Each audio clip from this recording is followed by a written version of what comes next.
San Bernardino, California, summer 1954.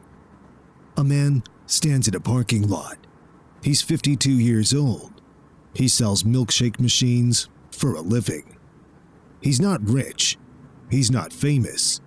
His business is dying. And he's staring at a small, strange building. White tile, stainless steel, two enormous golden arches bolted to the roof. 100 people are in line, not sitting, standing, waiting at a window. No waitresses, no menus, no silverware, just burgers, fries, milkshakes, 15 cents a burger. And the line moves fast, impossibly fast. A man orders, and 30 seconds later, he's eating. The milkshake salesman watches this for an hour, then 2. He can't look away. He walks up to the owners, 2 brothers. He asks, "My God, when will this die down?" "Sometime later tonight," one of them answers. The salesman's name is Ray Kroc. The brother's name is McDonald. And within 7 years, Kroc will own everything. The name, the system, the whole empire.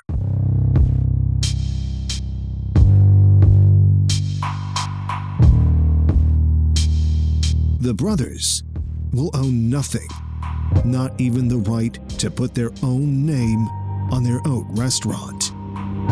This is the story of how one man took the most recognizable brand on earth from the 2 men who built it.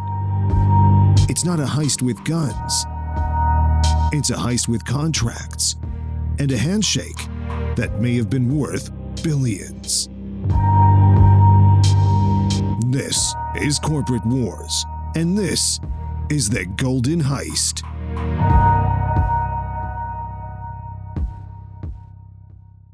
Act 1. 2 brothers from New Hampshire. We'll come back to that parking lot, but first, we need to go back 50 years and 3,000 miles east. Manchester, New Hampshire, the early 1900s.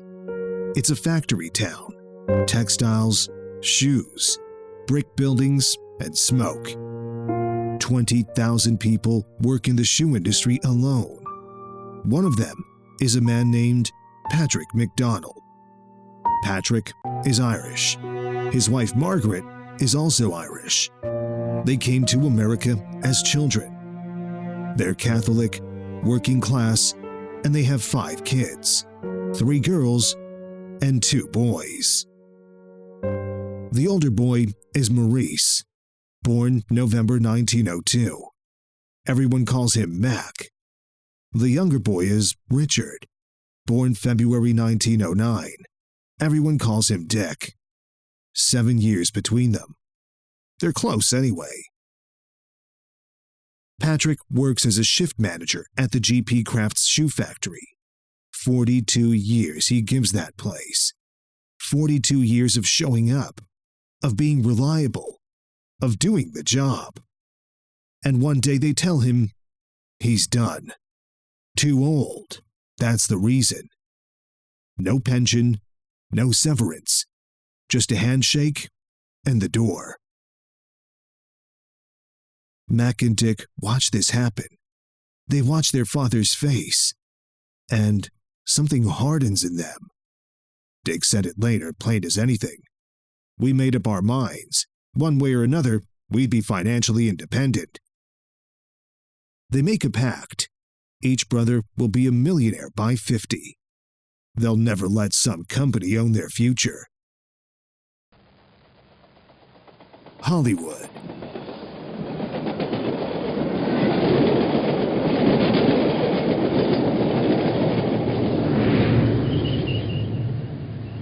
Mac heads to California first. It's the mid-1920s. Dick follows a couple years later. They're part of a wave. Thousands of young Americans pouring into Southern California chasing something better. The brothers have a specific dream. They want to make movies. They land jobs at Columbia Movie Studios. This is Harry Cohn's shop, one of the scrappier Hollywood outfits. Not MGM, not Paramount, Columbia. The work is brutal. Hauling sets, running lights, handyman jobs on silent film productions. $25 a week. That's what they make. And there's no ladder to climb. No path set from hauler to director. Not at Columbia. Not for two Irish kids from Manchester with no connections. So, they pivot. Still entertainment, but a different angle. They scrape together their savings and buy a movie theater. It's a 750-seat place in Glendora, California, 20 miles east of LA. They rename it The Beacon. The year is 1930, which is a spectacularly bad year to open a movie theater. The Great Depression is swallowing the country whole. Nobody has money for movies. The brothers can barely make rent. They bury silverware in the backyard because they don't trust the banks to stay open. 7 years they hold on. 7 years of double features and newsreels and a snack bar that does okay, but never enough.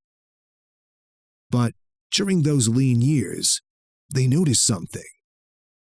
There's a food stand in town. Just a little place.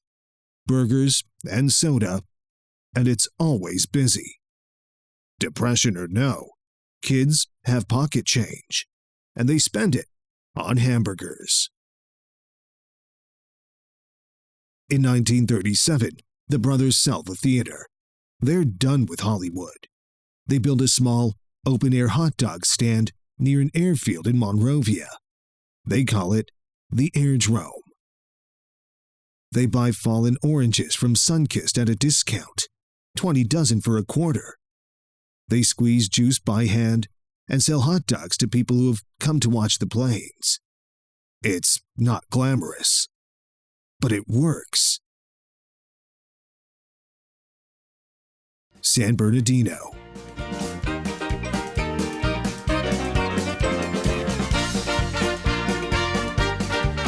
In 1940, the brothers make their big move. They take a $5,000 bank loan and open a real restaurant, 60 miles east of LA in a growing working-class city called San Bernardino. Population, 100,000. They call it McDonald's Barbecue. It's a drive-in. 25 items on the menu. Barbecue ribs smoked with hickory chips from Arkansas.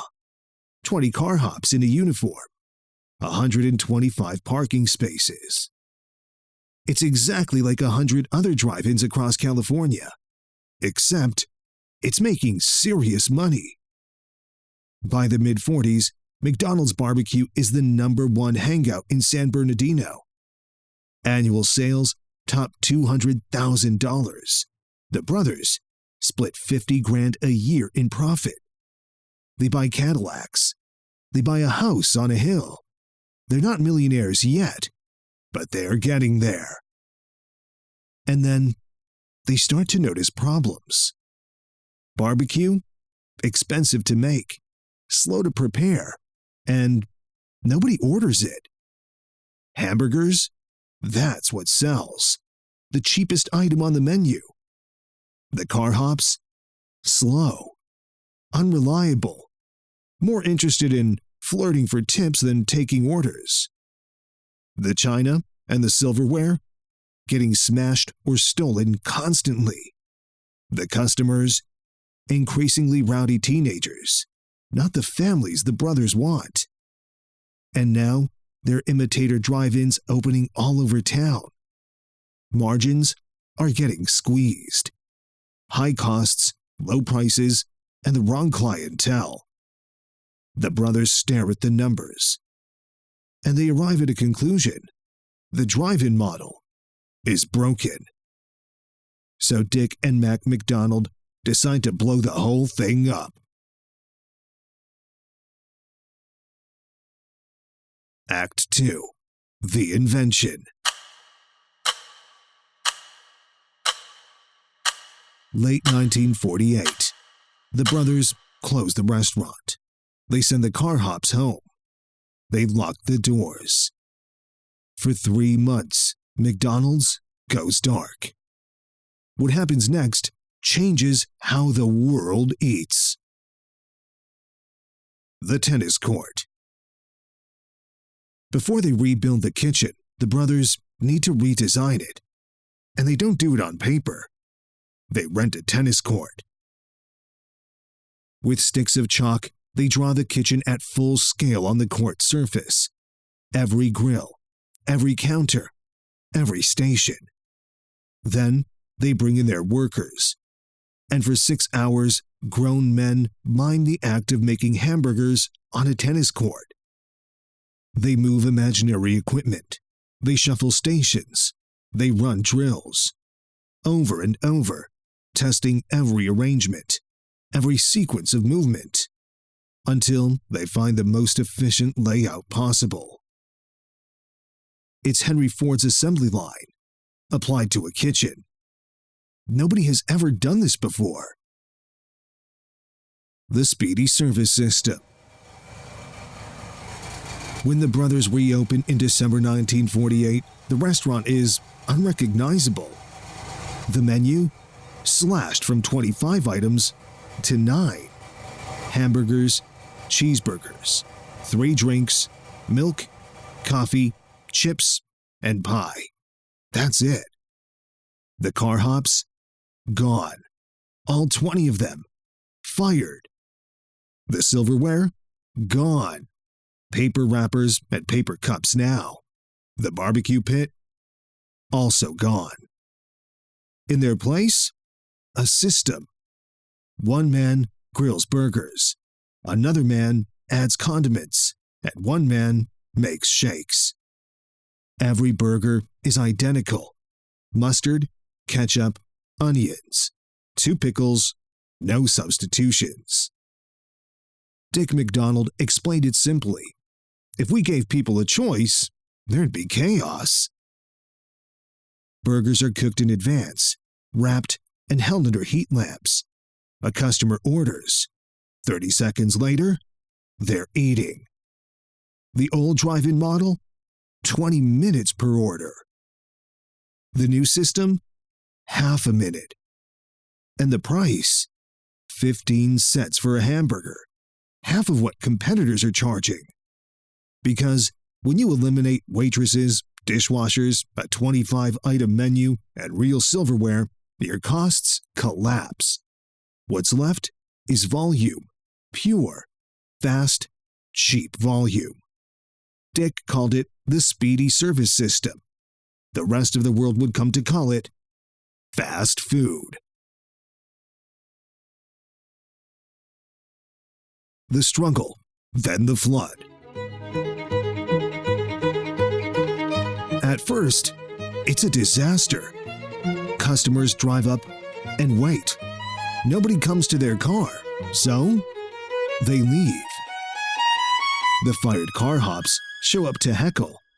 When do we get our uniforms back? Regulars ask when the old system is coming back. The brothers hold. And then a new crowd appears. Not teenagers. Families.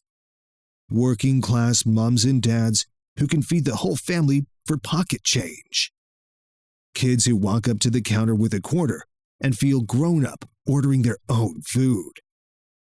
One of the first employees, Art Bender, remembered it clearly.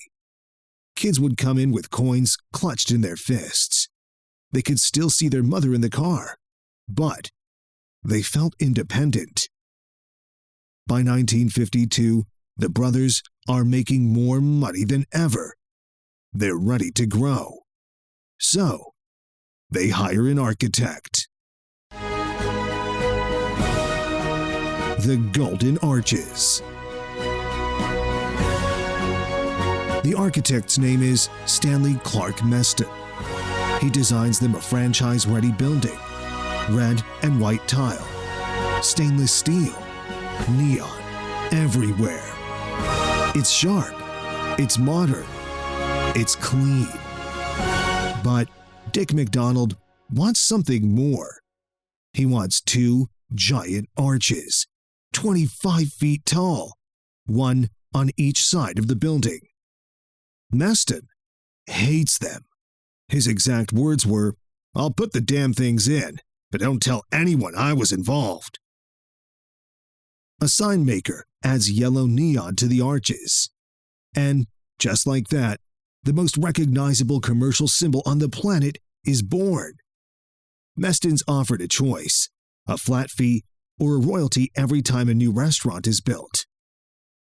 He takes the flat fee. That might be the second worst financial decision in this entire story. The brothers sell 14 franchises. 10 become operating restaurants.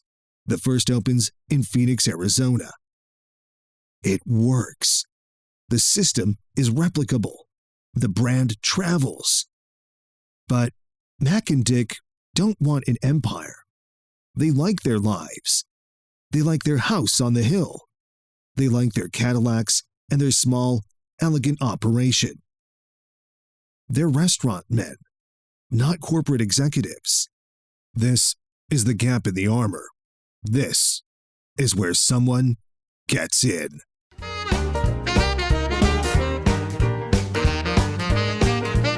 Act 3. The Salesman. Now we need to talk about the man in the parking lot. Raymond Albert Kroc. Born October 5th, 1902. The same year as Mac McDonald. Oak Park, Illinois, a suburb of Chicago. His parents are Czech immigrants. His father, Alois, came from a village near Rocketsani in Bohemia. Kroc is not an inventor, and he's not an engineer. He's not even a particularly original thinker.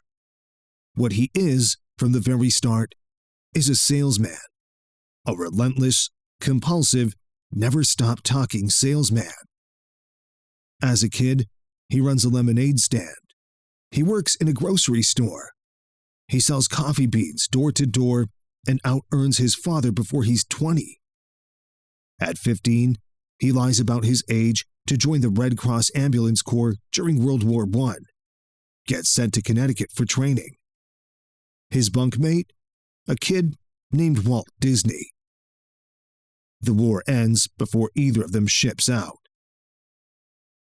After the war, Kroc bounces. Jazz pianist, real estate agent in Florida, radio DJ in Oak Park, paper cup salesman.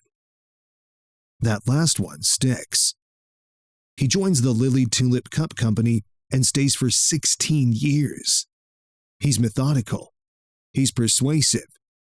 He becomes their top salesman in the country. And somewhere in there, he meets a man named Earl Prince. Prince has invented a machine, a milkshake mixer with 5 spindles. 5 shakes at once. He calls it the multi-mixer. Kroc sees it and something clicks. He quits Lily Tulip. He buys the exclusive distribution rights. He founds his own company, Prince Castle Sales. For 17 years, Ray Kroc drives across America, selling multi-mixers to diners and soda fountains. But by the early 1950s, the business is dying. Americans are leaving the cities for the suburbs. The downtown soda fountains are closing. Kroc is losing customers by the dozen. He's 52 years old. His hair is thinning. His marriage is strained. His big bet on the multi-mixer looks like a losing one. And then he sees it in his order book. A single restaurant in San Bernardino, California, ordered 8 multi-mixers. 8! That's 40 milkshakes at once. Who needs 40 milkshakes at once? The parking lot. So now we're back where we started. It's the summer of 1954. Kroc, standing in that parking lot, watching the lunch rush at a place called McDonald's. He watches for hours, 100 customers, then more. The line never stops. White-clad workers moving like a machine, the food appearing in seconds, families eating a full meal for less than $1. He's seen restaurants his whole life. He's sold equipment to hundreds of them. But he's never seen anything like this. He sees something the brothers don't, or won't. He doesn't see a restaurant. He sees a system. A system that could be copied 1,000 times, 10,000 times. He approaches the brothers with an idea. He wants to be their franchise agent. He'll sell McDonald's franchises across the country. They're hesitant. Dick McDonald points to his house on the hill. See that house up there? That's our home, and I love it. I'll be happy if we never sell another franchise. But Kroc is nothing if not persistent. He talks them into it. The deal? Kroc gets 1.4% of gross sales from each franchise he sells. The brothers get 0.5%. And here's the critical clause. Kroc cannot change anything about the McDonald's system without written approval from both brothers. This contract is supposed to protect them. It won't. Act 4. Empire and Friction. April 15th, 1955. Des Plaines, Illinois. Kroc opens the first franchise of McDonald's System Incorporated. He calls it McDonald's No. 1. Never mind that the brothers already have 8 restaurants. In Kroc's mind, the story starts here. He sells 18 franchises the first year, mostly to golf buddies at his country club, then to friends of friends, then to strangers. And almost immediately, he hits a wall.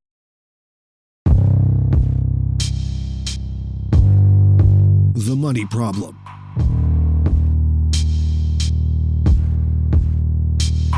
Kroc is expanding, but he's not making money. His 1.4% of gross sales sounds decent, but out of that, he has to pay for training, field consultants, quality control, administration. After expenses, he's left with almost nothing. Meanwhile, back in San Bernardino, the brothers cash their 0.5% royalty checks. Every month, no effort required. Kroc realizes he's built himself a trap. The harder he works, the more it costs him. The more restaurants he opens, the more he bleeds. He realizes he needs a different model. He needs someone who can see what he can't.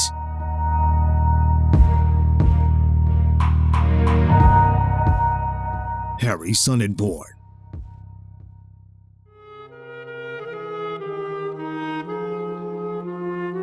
His name is Harry Sonnenborn. Born in 1916 in Evansville, Indiana. Orphaned at 5 when both parents died of tuberculosis. Raised by his aunt in New York.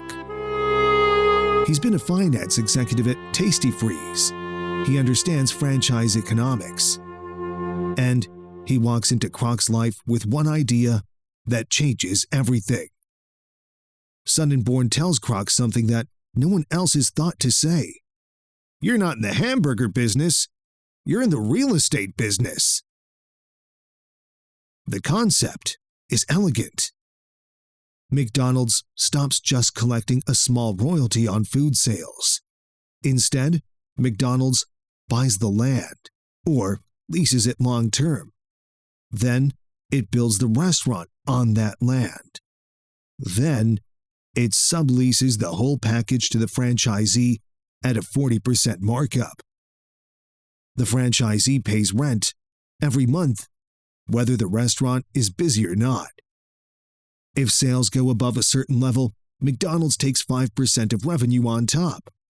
And if the franchisee doesn't follow the rules, McDonald's can pull the lease. Game over. It's brilliant. Rent is more reliable than food sales. Land appreciates, and the company has total leverage over every franchisee. In 1956, they set up the Franchise Realty Corporation to execute the strategy. Sonneborn runs it. By 1960, there are 228 McDonald's restaurants. Sales hit $37 million. Sonneborn becomes McDonald's first president and CEO. And the brothers are still in San Bernardino, still collecting their 0.5%, still in their house on the hill. But the power has shifted, and they may not fully understand just how much.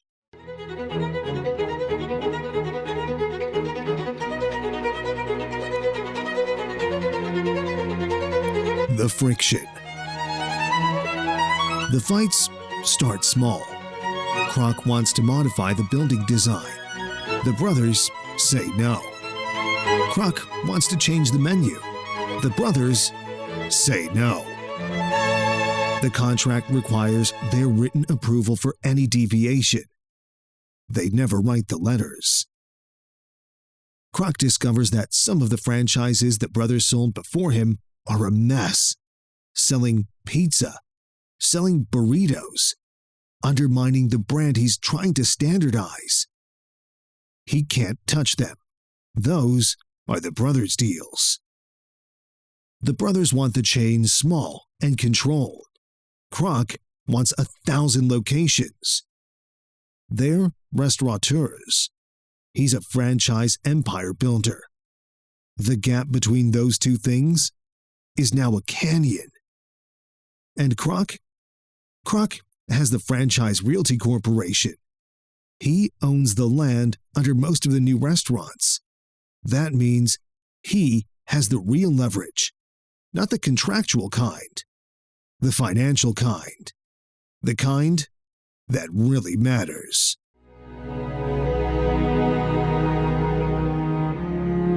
Act 5. The Takeover.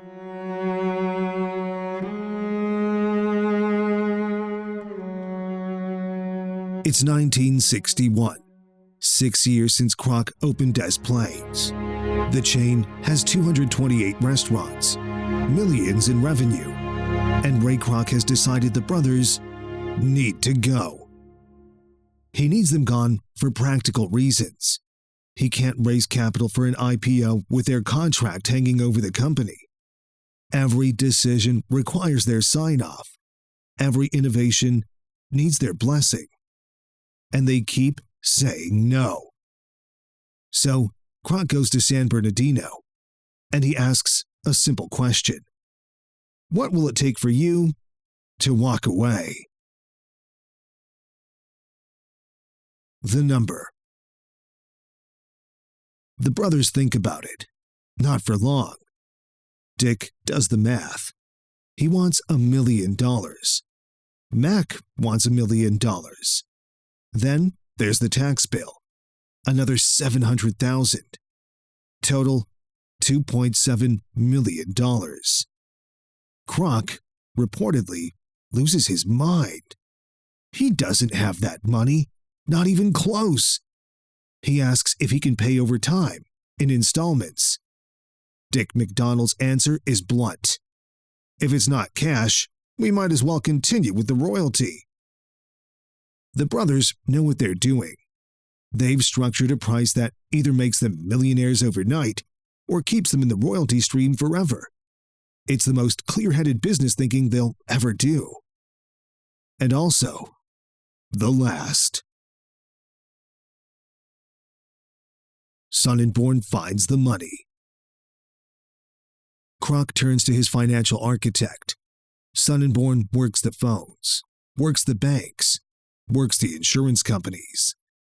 The details vary depending on the source. Some say it was a consortium of New England insurance firms. Others say it was a single investor. But what is known is that the money gets raised. But it cost McDonald's over 20% of its equity. The deal is done. The brothers get their cash, $2.7 million. Each takes home $1 million after taxes. In 1961, that's serious wealth, roughly $29 million in today's money. The brothers are satisfied. Dick will later say he had no regrets. But the deal comes with terms the brothers haven't fully reckoned with. What they lost. The sale transfers everything: the name, the trademark, the system, the franchise rights. Everything except the original restaurant in San Bernardino. The brothers keep that. They want to give it to their founding employees.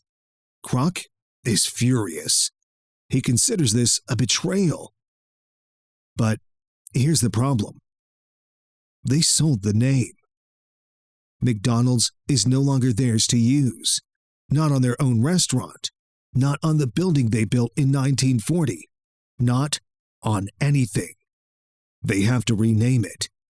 They call it the Big M.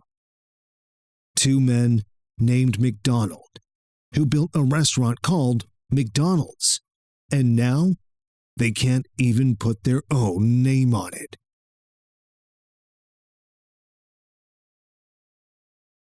The Revenge.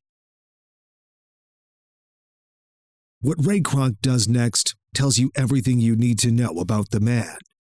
He opens a brand new McDonald's franchise, 1 block away from the Big M. 1 block. A gleaming corporate restaurant, bearing the name the brothers created, serving the food the brothers invented, using the system the brothers designed on a tennis court with chalk. Right across the street from the two men who made it all possible. The Big M bleeds customers. Slowly at first, then faster. 6 years later, it closes. The brothers are out of the restaurant business forever. The Handshake.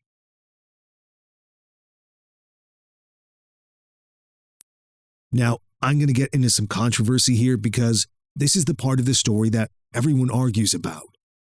Now, according to the McDonald family, specifically a nephew, the brothers asked for something in addition to the $2.7 million, a continuing royalty, 0.5% of all future McDonald's revenue forever. The claim is that Kroc agreed, verbally, with a handshake. But that royalty was deliberately left out of the written contract. The reason Kroc allegedly gave? The financiers backing the deal wouldn't sign off with an open-ended obligation on the books. If that royalty had been honored, it would be worth hundreds of millions of dollars a year today. But it was never paid. Not a cent. Now, before we accept that as gospel, we need to be honest. The evidence for the handshake deal is thin. It rests primarily on one family member's account. Neither Dick nor Mac ever publicly complained about the money, not even once. Lisa Napoli, who wrote the most thorough independent account of the McDonald's story, calls the handshake royalty a fabrication from the film. She says the reality was simpler. The brothers wanted cash or nothing. Son-and-born found the cash. They took it. Nobody could predict what McDonald's would become. Dick McDonald told the Wall Street Journal in 1991 that he'd never calculated what the ongoing royalty would have been worth. He said, "I would have wound up in some skyscraper somewhere with about 4 ulcers and 8 tax attorneys." The movie tells a clean villain story, but the reality is more human than that. The brothers were brilliant at building a system. They were not built for a corporate war. And Kroc was built for nothing else.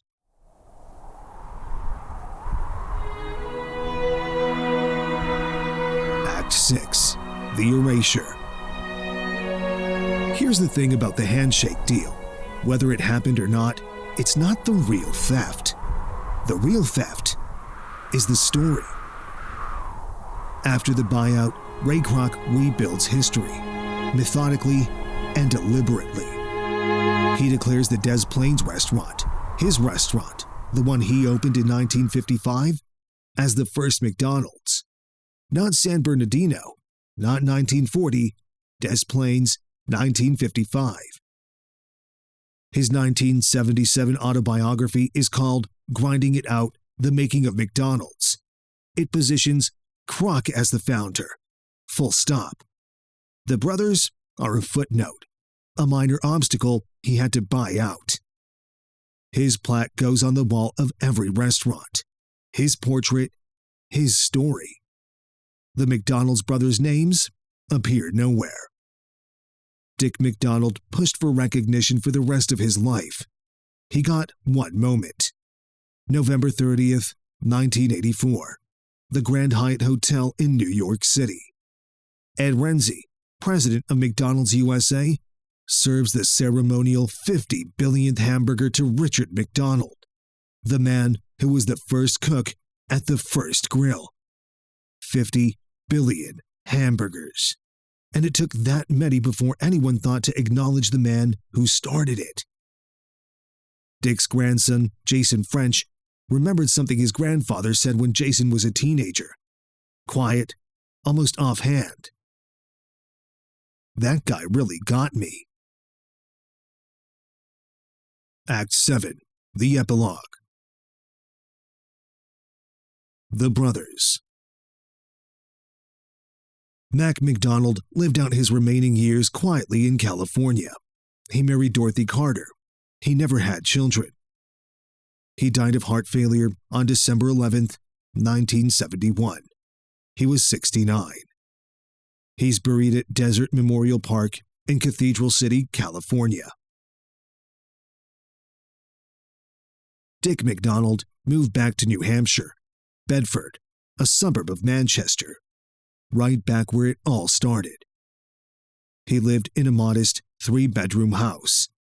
He married Dorothy Jones. He became a stepfather and a step-grandfather. He never had biological children either. There's a story. Dick once took his step-grandson to the McDonald's on South Willow Street in Manchester, the 596th franchise. It opened in 1964, 1 block from the house where Dick grew up. He had to stand in line. He had to pay. He lost a lot of credibility with the kid that day. Dick died of heart failure on July 14, 1998. He was 89. His estate was worth $1.8 million. He's buried at Mount Calvary Cemetery in Manchester, New Hampshire.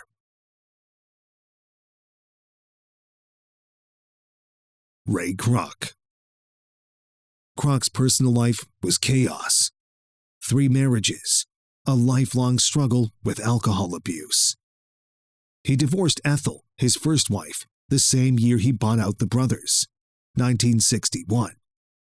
Everything burned at once. He married Jane Dobbins Green.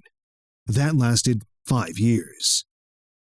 Then he married Joan Smith, a musician he'd met in 1957 while selling franchises in St. Paul, Minnesota. She'd been married to one of his franchisees. He'd carried a torch for her for 12 years. Kroc was a Republican. He donated $250,000 to Nixon's 1972 campaign. Congress accused him of trying to buy a veto on minimum wage legislation. He bought the San Diego Padres baseball team in 1974 for $12 million. They lost 102 games that year. He entered rehab in 1980 after a stroke. On January 14, 1984, Ray Kroc died of heart failure. He was 81. At the time, 7,500 McDonald's restaurants, 31 countries, $8 billion in company value. His personal fortune, $600 million. Joan inherited everything. She spent the rest of her life giving it away.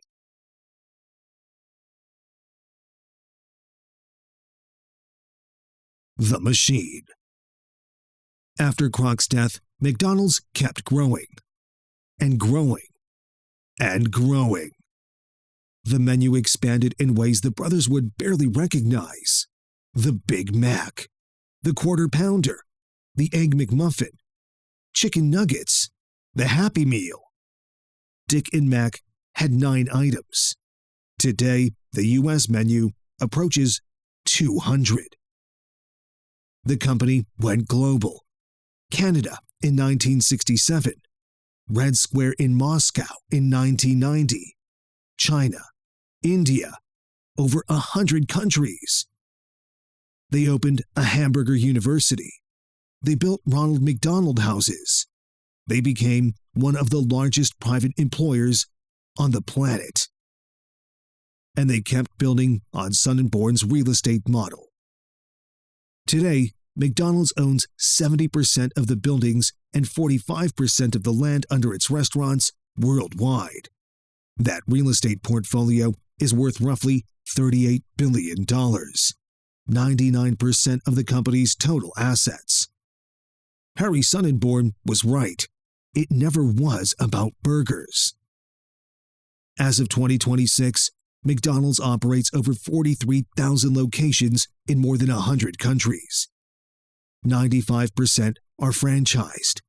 Annual revenue runs about $26 billion. System-wide sales across all restaurants, over $130 billion.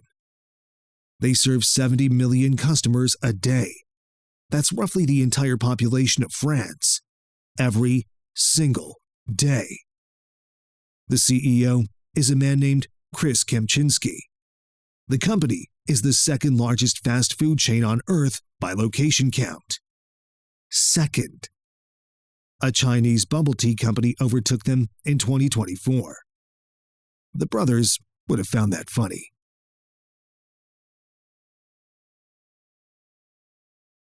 So, was it theft? Legally, no. Kroc paid the asking price in the currency demanded, on the terms the brothers set. Nobody held a gun to their heads. They chose cash over stock. They chose comfort over empire. Both brothers said publicly that they had no regrets. But Kroc took their name and banned them from using it on their own restaurant. He opened a competing store 1 block away to destroy them. He wrote them out of the company's history for decades. He put his own face on the walls and his own story in the books and let the world believe he was the founder. 2 men invented an industry. 1 man claimed it. The McDonald brothers understood something about food that nobody else did. How to make it fast, how to make it cheap, and how to make it identical every single time. Ray Kroc understood something about scale that the brothers never would. That in American capitalism, the idea is worth nothing. The system is also worth nothing. What's worth everything is the ability to replicate, to franchise, to control the land. If Dick and Mac McDonald were Thomas Edison, then Ray Kroc was J.P. Morgan. And we know whose name goes on the building. Dick McDonald died in 1998 in a nursing home in the town where he was born. He left an estate of $1.8 million. The McDonald's Corporation is worth over $200 billion. This has been Corporate Wars. I'm Tom, and I'll see you next week. When we look at how Blockbuster Video made a billion-dollar mistake when they laughed a struggling business who rented DVDs by mail out of the room when they came looking for financial backing. Today, Blockbuster Video runs a single museum store, while the struggling DVD mail rental business, well, they're called Netflix, and they run entertainment.